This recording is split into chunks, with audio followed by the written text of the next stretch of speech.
be mbenyo karandela no nyami mbenyo dema no la nyami nganda molu dema nganda molu sementuya isaje na molu yakeno kilinti na adolu nge balundino nga firolu chokindino isaje na molu be sen na fasodo no wokono nyami amunta wo dalilo le yatina nga société lo o nga association lo ga fomi foni combo meyo la association njikita ñina mu foloti ñen tunnoto africa mu me be kono waram west africa mu me kono mi ala be ñinke ka bayri ni ajibe west africa ila kafo ka min fo ecowas bankolo ila hamen ko yemi tandi la buku bato ila traité to min sign ko ila ftale ecowas dingolu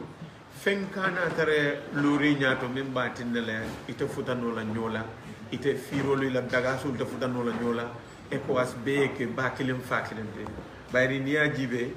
Gambia ne Senegal mo kilinde tubabol le nke Senegal de tubabol le nke Gambia bar janni tol kana namol be mo kilimolati anno hanim bi nka kan kilimol le nka suwa kan le fo nka manne ka kan le fo nka jola kan le fo nka serer kan le fo nka fula kan le fo bar tubabol le nate France kan ni anglais kan futan nen bi nin do France kan fo buka moy nen do angale kon fo buka moy bar ni ngon nak kon fo nga moyle so bar ni tata jibe ni be Gambia commune de fon kun no ni akorosi meta Gambia baake bari kafunde meta kafunde dombe la bar ndena mam futa ja andu mo jama la be Gambia ni ajam buka wutuno nga taram mi la le kafunde be Senegal len dol be Gambia so ni nga mira tane na ko ko la doon bomba do si bari ning association si faso ngana karam to dinnolu chokindi ya date kabiri dinning e ka futa nyola ngana molu firolu dulal deda mol ka futa nyola ka firo ke nyola ibajala ni mobe Gambia na alafta tala bay wala asafuno ma do ngata kafunte ata mena la fo kafunde be la jam balto bare asafu ko kafunde manke la jante kafunde mu yalati jululu wonyom binjono wonyom ziganso wonyom kanilla e wonyo buyam wonyo avec la coulée de bien longo kabirim badar la lu men duwata len ko nze futa bi andum bim futa bi be ala tent la wala bagam be duwala fo asirwa bagam nan hamen ku jamal min soto wol be se keno nyami mo be be ala bagam be kuma kan danna wodo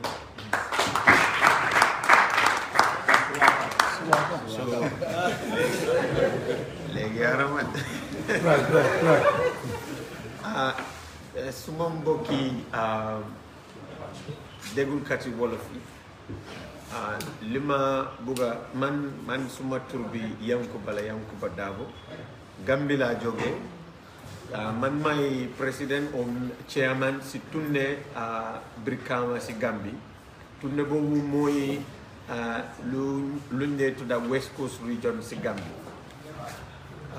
ñun suñ tournée bi ñoo see frontière ak tunde Foni si boori Sénégal so loolu moo tax ñun tunde yi o communauté yi yoo xam ne ñoo see border bi ñoo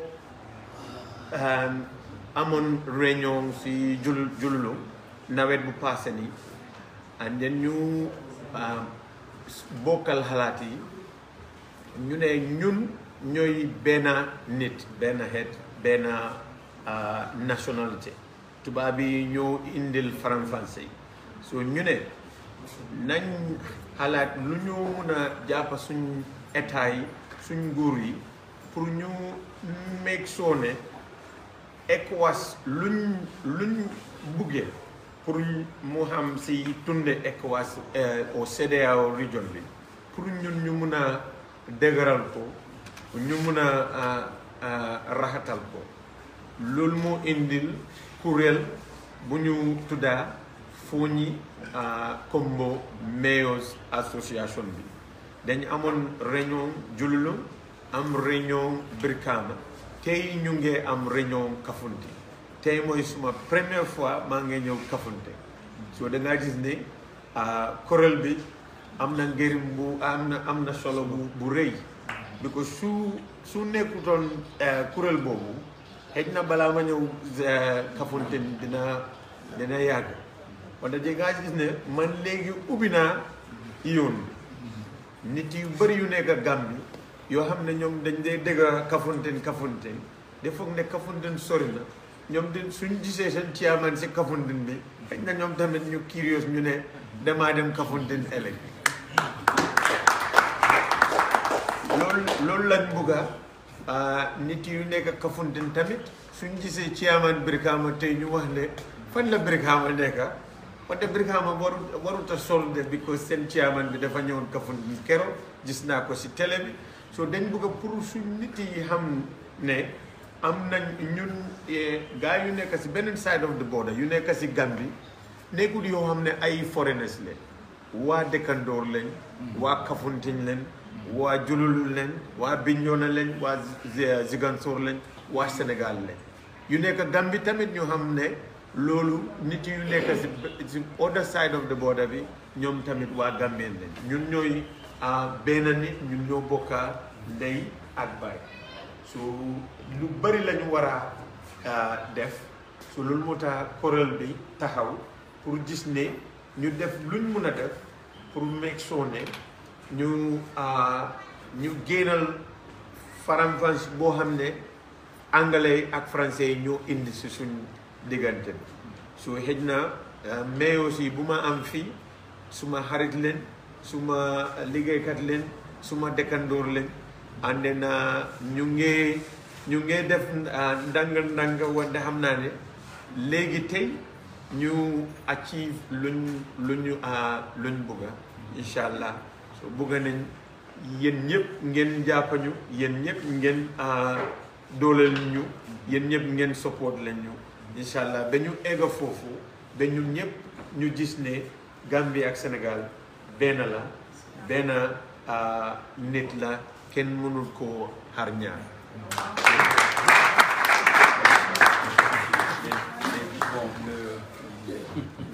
léegi dañuy may président conseil ak chairman ñu lire déclaration bi nga xam ne moom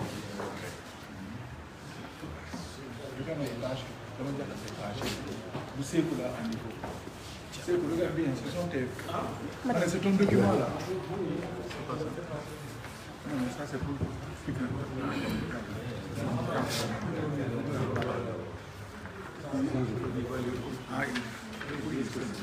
je vous dis ça, c'est pas regarde bien les pages. C'est écrit en anglais et en français. Mon day lire anglais bi, mon lire français. C'est bien.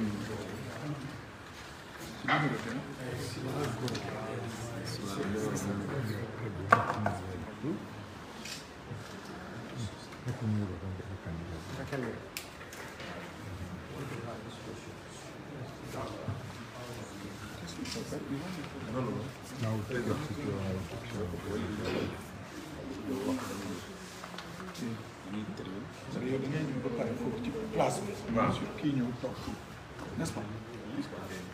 Ok. Mu lire en anglais après. Après mu lire lépp ci anglais après ngeen wéccoo toog man lire sa anglais yëpp. Act declaring manifesto preamble. As part of its mission, IOM and FAO jointly organized a capacity building training in agriculture and livestock in May 2024 in Jululu, Senegal, in which elected authorities from Senegal and the Gambia took part. In order to sustain such cross-border activities, it was agreed to hold a meeting between the leaders of the local authorities and border councillors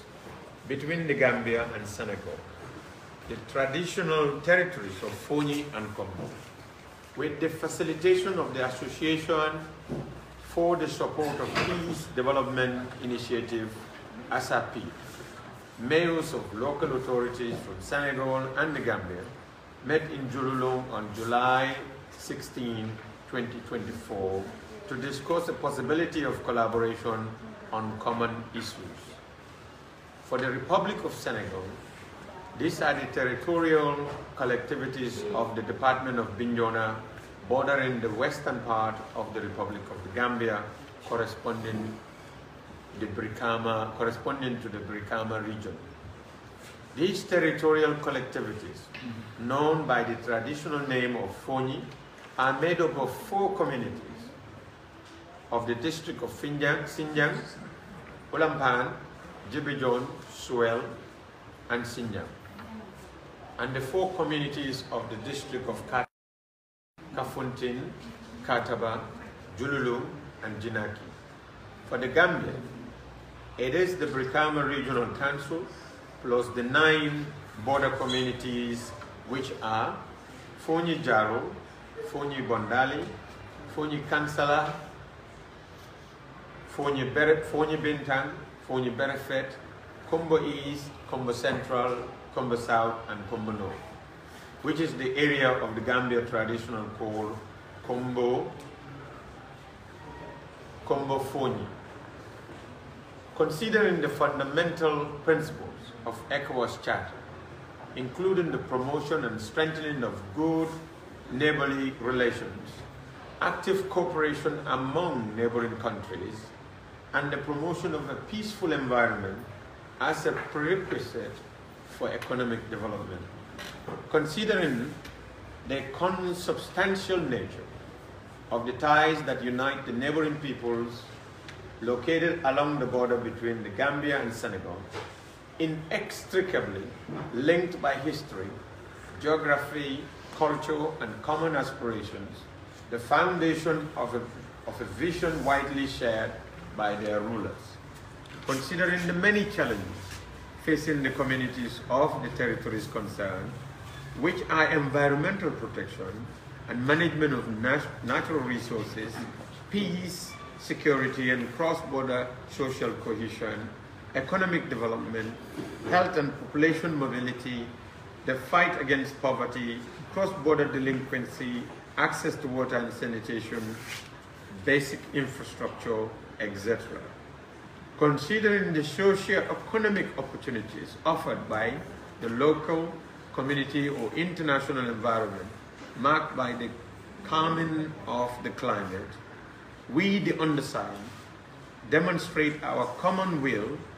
to set up a cooperation organization bringing together the territorial border communities between Senegal and the Gambia. Signatories of this manifesto according to the defined criteria with a view to providing for the development and fulfillment of the communities of Fonyi Kombo. We commit to a massive and popular mobilization of communities in support of these hopeful activities, and Senegal community, international civil organizations and associations in line with the strategic orientation of the 2 states in terms of cooperation and local development. Finally, we seek the accompanying and advisory support of the administrative authorities in relation to our strong attachment to Republican values and our adherence to the public policies in force in the Gambia and Senegal, with the aim of offering as a model of cooperation and integration a loudly demanded ECOWAS of the people called Fonyi Kombo. Done in Jululung, July 16, 2024.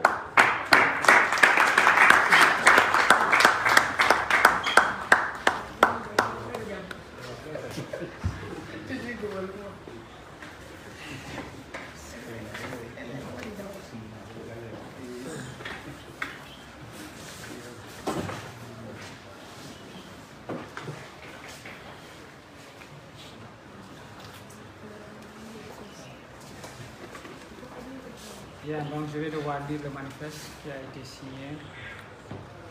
par les différentes parties. Acte portant déclaration de manifeste. Préambule. Dans le cadre de ces missions, l'OIM et l'AFO ont conjointement organisé en mai 2024 à Djoulou, au Sénégal, une formation en renforcement de capacité en agriculture et en élevage à laquelle ont pris part des autorités élues du Sénégal et de la Gambie. Afin de pérenniser de telles activités transfrontalières,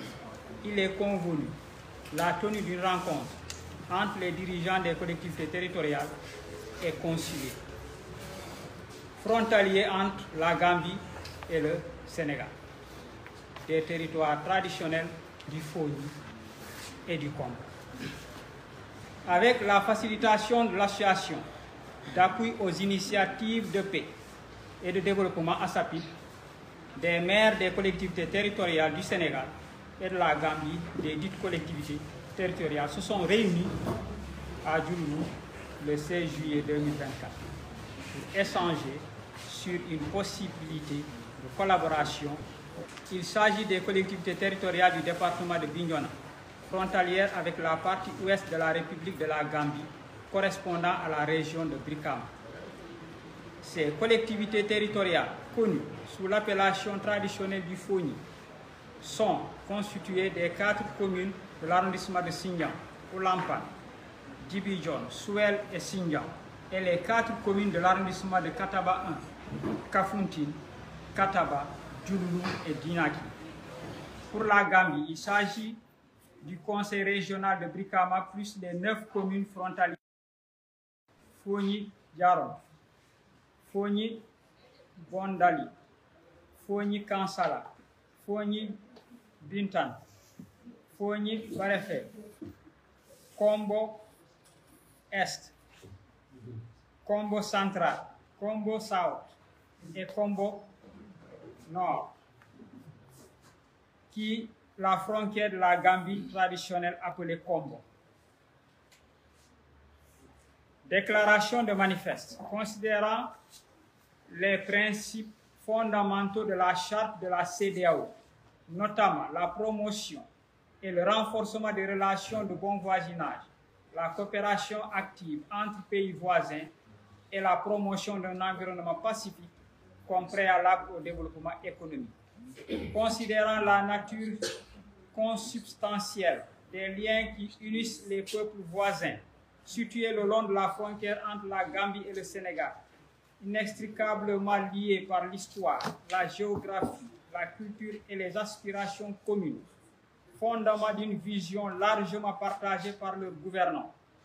Considérant les nombreux défis qui se dressent devant les communautés des territoires concernés, qui ont pour nom protection de l'environnement et gestion des ressources naturelles, paix, sécurité et cohésion sociale transfrontalière, développement économique, santé et population, mobilité, lutte contre la pauvreté, délinquance transfrontalière, accès à l'eau et à l'assainissement, infrastructures de base, etc. Considérant les opportunités socio-économiques offertes par l'environnement local, communautaire ou international, marqué par l'apaisement du climat social et sécuritaire, la volonté affichée d'une gestion transparente, efficace, efficiente et inclusive des collectivités territoriales, nous sous-signons, manifestons notre volonté commune à mettre en place une organisation de coopération regroupant les collectivités territoriales frontalières entre le Sénégal et la Gambie, signataires de ce manifeste, suivant les critères définis en vue de promouvoir au développement et à l'épanouissement des communautés du Fogni-Combo. Engageons-nous à asseoir une mobilisation massive et populaire des communautés en soutien à cette initiative porteuse d'espoir. Du Gambie et du Sénégal, les organisations communautaires internationales et de la société civile et les associations en cohérence